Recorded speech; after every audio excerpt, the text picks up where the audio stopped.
Nomin atalganda yuzlarda mayin, tabassum uyg'otgan ajib go'sha bu, sevgi dostoniday shuhrati tayin, mashhur Uchqo'rg'on bu. Ha, o'sha bu. Uchqo'rg'on tumani bugun 28-iyul tavallud topganiga 91 yil to'ldi. Tuman 35-yil 28-iyulda tashkil topgan. Umumiy yer maydoni 296 kvadrat kilometr. Uchqo'rg'onning yo'llari to'ladi kulgusiga, yigitbob ishlarga ham yelkasini tutadi. 1000 gektarlik dalasi aylangan ulug'siga qanday shart bo'lsa ham barcha kabi yutadi.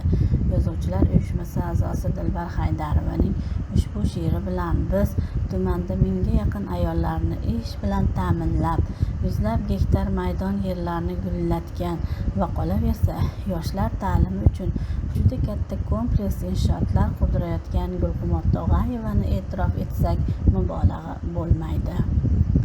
Chegara hududida joylashgan Yangiyer mahallasida Gulxumor ko'p tarmoqli fermer xo'jaligi rahbari, Do'stlik ordeni sohibasi Gulxumor Tog'ayeva tomonidan barpo etilgan 540 o'rinlik internat-filial Gulxumor xalqaro xorijiy tillarga ixtisoslashgan maktab-internati Uchqo'rg'on tumani va butun Namangan viloyatida ta'lim-tarbiya sifatini yangi bosqichga ko'tarishga xizmat qiladi.